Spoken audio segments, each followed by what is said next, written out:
একজন গরিব মানুষ, তার ঘরে সবাই রোজা, নিজে রোজা, ছেলে রোজা, মেয়ে রোজা, স্ত্রী রোজা, ঘরের সবাই রোজা। কিন্তু সারাদিন প্রচন্ড রৌদ্র, পানির পিপাসায় ছটফট করতে আছে, তারপরেও কেউ রোজা ভাঙে না। সবাই ঘরের রোজা। সন্ধ্যার পূর্ব করে কিছু আগে, ইফতারির আগে আগে বাড়িতে আসে। এবার স্ত্রী ডাক দিয়ে কয়, স্বামী, ঘরের সবাই তো রোজা, কিন্তু ইফতারি করার মতো ঘরে কিছু নাই, একটু ব্যবস্থা করা যায় কিনা দেখেন। ছোট ছোট বাচ্চাগুলা পানির পিপাসায় কাতর হয়ে গেছে, ওদেরকে একটু শরবত দেব, সেই ব্যবস্থাটাও ঘরে নাই, কোনো প্রকারের কোনো খাবার ঘরে নাই। ও স্বামী, দেখেন কোন ইফতারির ব্যবস্থা করতে পারেন কিনা। একজন বাবা এই কথা যদি শোনে যে আমার সন্তানেরা সবাই রোজা কিন্তু খাবারের কিছু নাই, ওই বাবার আর কলিজার মধ্যে কেমন করে। আরে তিনি রওনা করছে, রাস্তা দিয়ে রওনা করছে, চিন্তা করে অমুক বাড়িতে বড় লোক মুসলমান, সে ধনী, তার কাছে গিয়ে দেখি কিছু পাওয়া যায় কিনা। যাইয়া বলে, সাহেব বাড়ি আছেননি? বলে, হ্যাঁ বাড়ি আছি। ও সাহেব, অমুক সাহেব, আমিও রোজা, আমার ঘরের স্ত্রীও রোজা, আমার ছেলে মেয়ে ছোট ছোট সবাই ঘরে রোজা, আমার ঘরে ইফতারি করার মতো কিছু নাই। ও সাহেব, আমারে যদি কিছু টাকা দেন, আমি ওই টাকাটা দিয়ে ইফতারি কিনিয়া নিয়ে ছেলে মেয়ে নিয়ে ইফতারি করব, আমার কাজ করিয়া আপনার টাকাটা পরিশোধ করিয়া দেব। আর ধনী লোকটাই তার দিকে চোখ বাঁকা কইরা কয়, আরে যা, কোথাকার খয়রাতি আইসা দরজায় ভিড় করে, যা যা যা, তোদের মতো গরিবরা তো বাহানা কইরা টাকা নাই দেওয়ার খবর থাকে না, যা যা, আমি দিতে পারবো না। সেই কথা বইলা তারাই দিয়ে দরজাটা আটকে দিয়েছে। আরে গরিব রোজাদারটা চোখে পানি, কান্দে আর বলে, মওলা রে, এমন গরিব বানাইলা, নিজের ঘরে তো কিছু নাই, অতিরিক্ত গরিব হওয়ার কারণে ধনীরাও দান করতে করে না, দান করতে সাহস করে না যে দিতে পারবো কিনা। আল্লাহ, তোমার কেমন পরীক্ষা, আমার ছোট ছোট বাচ্চাগুলা ঘরে না খাইয়া ইফতারি, আল্লাহ রোজা রাখছে, তোমার জন্য রোজা রাখছে, পিপাসায় কাতর ক্ষুধার্ত, মাওলা তোমার কি একটু দয়া লাগে না? এই কথা বলিয়া কান্দে আর হাঁটে, কার কাছে যাবো, কোথায় যাবো? আরে বড় মেয়ে যেহেতু দেয় নাই, আর কে দিবে? আমাদের মতো গরিবদের ধার দিবে কে? কতদূর যাওয়ার পরে একটা ইহুদির সাথে দেখা। ইহুদি লোকটা ডাক দিয়ে কয়, ও মুসলমান ভাই, কি হইল, তুমি কেন কাঁদো? এবার মুসলমানটা কয়, ভাই আপনারে বলিয়া কি লাভ হবে, আমার জাতি ভাই, তারে বলছি সে আমারে তাড়াইয়া দিছে, আর আপনি তো অন্য ধর্মের মানুষ, আপনারে বলিয়াই বা কি লাভ? এবার ইহুদি কয়, ভাই বলিয়া দেখো না, দেখি কোনো উপকার করতে পারি কিনা। এবার রোজাদার ভাই ইহুদিরে বলতে আছে, ইহুদি ভাই, আমি রোজা, আমার স্ত্রীও রোজা, আমার ছেলে মেয়েরা সবাই রোজা, আমার ঘরে ইফতারি করার মতো কিছু নাই, আমি আমার সন্তানদের সন্ধ্যাবেলায় কি বলিয়া বুঝ দেব, ওদের সামনে আমি কি খাবারের ব্যবস্থা করব। এই জন্য আমি আমার মুসলমান অমুক বড় লোকের বাড়ি গেছিলাম, সে আমার তাড়ায়া দিয়েছে, এই জন্য চোখের পানি ধরিয়া রাখতে পারি না। এবার ইহুদি কয়, মুসলমান ভাই, আমি তোমার একটা কথা বলি, তোমার যদি কোনো আপত্তি না থাকে, তাহলে আমি তোমারে কিছু টাকা ধার দিতে চাই, যদি তুমি পারো কোনোদিন দিয়া দিও, আর যদি কোনোদিন দিতে না পারো আমার কোনো দাবি নাই। কয় তাহলে যান, ইনশাআল্লাহ আমি দিয়া দেব। এরপরে সে টাকা বলছে কত টাকা লাগবে তুমি বলো। কয় কিছু হইনি হবে। বলছে না, তোমার যা লাগবে আমি তাই দেব, কত লাগবে বলো।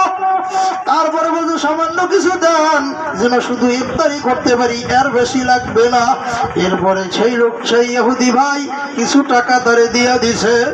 এরপরে লোকটা আস্তে মুস্তে একটা হাসি দিয়া আবার চোখ দিয়া পানি ছাড়িয়া দিছে। এবার ইহুদি অবাক হইয়া কয়, মুসলমান ভাই কিছু বুঝলাম না, তুমি হাসি দিয়া কেন কাঁদলা? কয় এই হাসিটা ছিল আমার আনন্দের হাসি, কারণ আমি বড় পেরেশান ছিলাম। আমার ছোট ছোট বাচ্চারা রোজাদার, ওদেরকে আমি কি খাবার দেব, কি দিয়া সান্ত্বনা দেব? বাবা হিসাবে মনে পড়ে না, মনের বুঝাইতে পারি না।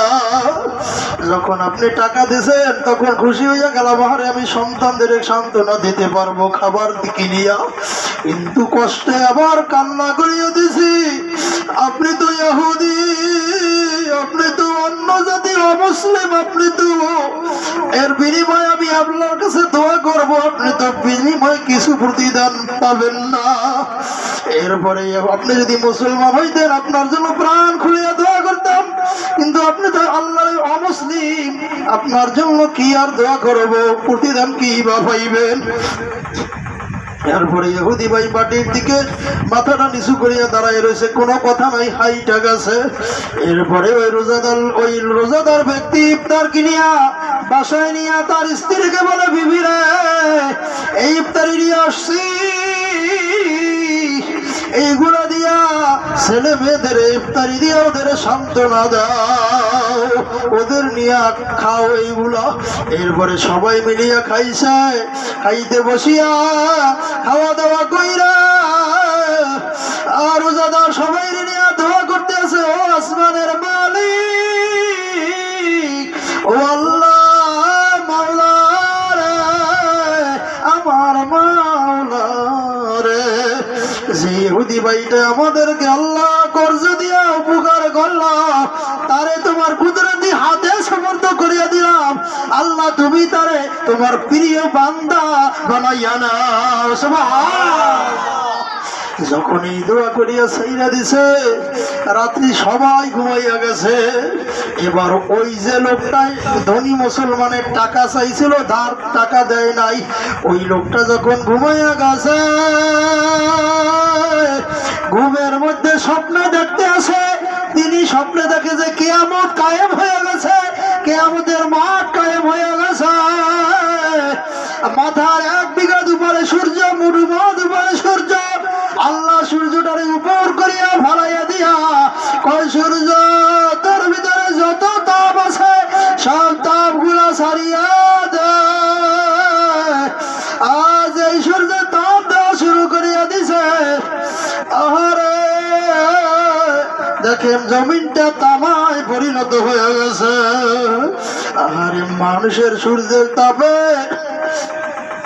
মাথার তালুগুলা টাস টাস করিয়া ফাটিয়া যাইতে আছে, আর সব লোকেরা দৌড়া দৌড়ি শুরু করিয়া দিছে। ওই লোকটাও দৌড়ায় দৌড়ায় দৌড়ায়, দৌড়াইতে দৌড়াইতে অনেক দূর সামনে যাইয়া দেখে সুন্দর একটা বালাখানা, সাজানো গুছানো একটা বালাখানা, কি চমৎকার বিল্ডিং। যখনই ওই বিল্ডিং দেখছে পাগল হইয়া বিল্ডিং এর দিকে দৌড় মারছে। যেই দৌড় দিছে আর সাহারি ফেরেশতারা ধরে খপ করিয়া ধরিয়া বলাইছে, কই যাও কই যাও? ওই যে একটা বালাখানা দেখা যায় বিল্ডিং, ওই বিল্ডিং এ ঢোকার জন্য যাই, কারণ সূর্যের তাপ সহ্য করতে পারি না, মাথার তালুটা ফাটিয়া যাইতে আছে, কলিজা ছিড়িয়া যাইতে আছে, সহ্য করতে পারি না। এই জন্য ওই বালাখানার দিকে রওনা করছি। আর ফেরেশতায় তারে ধরিয়া বলতে আছে, না না, ওই বালাখানা তোমার জন্য না, ওই বালাখানা হইল যারা রোজাদার ব্যক্তিরে ইফতার করায়, ইফতারে সহযোগিতা করে তাদের জন্য। সুবহানাল্লাহ, আরো জোরে সুবহানাল্লাহ। এই কথা যেই বলছে আর ওই লোকটার ঘুম ভাঙ্গিয়া গেছে। যে ঘুম ভাঙ্গিয়া গেছে, ঘুমের থেকে উঠা অপেক্ষা করিয়া পরিষ্কার হইছে আর দৌড় শুরু করিয়া দিছে। ওই লোকটা বুঝিয়া ফেলাইছে আমি কালকে রোজাদারে তাড়াইয়া দিছি, এই কারণে আল্লাহ আমার এই নিদর্শন দেখাইলো। এবার দৌড়াইতে দৌড়াইতে যাইয়া ওই রোজাদারের বাড়ি দিয়ে কয়ে অমুক বাড়ি আসনি? বলে হ্যাঁ বাড়ি আছি, কি খবর? ভাই কালকে তুমি ইফতারি করতে তোমার যত পরিমাণ টাকা লাগছে তুমি কই পাইছো? ওই টাকা তোমারে ফেরত দিব। এবার ওই লোকটায় কয় সাহেব টাকা তো আমার না, টাকা একজন ইহুদি আমারে ধার দিছিল। কয় তাড়াতাড়ি চলো, ওই ইহুদির বাড়ি যাওয়া লাগবে। যাইয়া খুঁজতে আছে পায় না খুঁজতে এক পর্যায়ে ইহুদিরা পাইয়া গেছে। এবার যাইয়া ইহুদিরা ধইরা বলতে আছে ইহুদি ভাই কালকে তুমি এই লোকটারে ইফতার করার জন্য টাকা দিছিলা, কর্জ দিছিলা, কত টাকা দিছিলা? ওই টাকার বিনিময়ে তুমি যেই টাকা তারে দিছিলা তার বিনিময়ে তুমি যত টাকা চাও আমি সব টাকা তোমারে দিয়া দেব। তুমি যত বেশি চাও, কত কোটি লাগবে, কত বিলিয়ন লাগবে, কত লাগবে কও, আমি সব টাকা তোমারে দিয়া দেব। এরপরে ওই ইহুদি লোকটাই বুঝিয়া ফেলাইছে। ইহুদি লোকটা ডাক দিয়ে কয় এ মুসলমান ধনী, তুমি বুঝতে পারছি তুমি বিল্ডিং দেখা, জান্নাতি বিল্ডিং দেখা পাগল হইয়া গেছো। সুবহানাল্লাহ। এখন সে অবাক হয়ে গেছে, কারণ কি উনি এই খবর কেমনে পাইলো? এই খবরটা আমি তো স্বপ্নে দেখছি, ইহুদি কেমনে জানলো? এবার ইহুদি দুই চোখের বাড়ি সারিয়া দিয়া মুসলমান ওই অহংকারী ধরিয়ে বলতে আছে এ মুসলমান ভাই শুনিয়া নে, আমি রাত্রে যখন ঘুমাইয়া রয়েছি ঘুমের মধ্যে স্বপ্নে দেখি আমার মাওলার কুদরতি ফেরেশতারা আমার মাথার সামনে হাজির। আল্লাহু আকবার, আল্লাহু আকবার। আল্লাহর ফেরেশতারা এসে আমার মাথার সামনে হাজির। আমার ঘুম থেকে জাগাইয়া কয়ে ও মুসলিম ভাই ওঠো ওঠো, তুমি মুসলমান রোজাদারকে যেই টাকা দিয়া তুমি কর্জ দিয়া ইফতারি করার ব্যবস্থা করিয়া দিছ, দেখো আমার মাওলায় খুশি হইয়া তোমার জন্য ওই যে বালাখানা জান্নাতের ওই বিল্ডিংটা বানাইয়া রাখছে, কিন্তু ওইটা পাইতে হইলে তোমার কালেমা পড়া লাগবে, মুসলমান হওয়া লাগবে। এই কথা বলিয়ে তারা বলছে হাত দাও তোমারে কালেমা পড়াইয়া দি। এইবারে আমারে দাঁড়াইসা ঘুমের মধ্যে কালেমা পড়াইয়া মুসলমান বানাইয়া দিয়া গেছে। আর ওই বিল্ডিং এর মালিক আমারে বানাইয়া দিয়া গেছে। আমি অমুসলিম না, আমি আজকে থেকে মুসলমান। সুবহানাল্লাহ।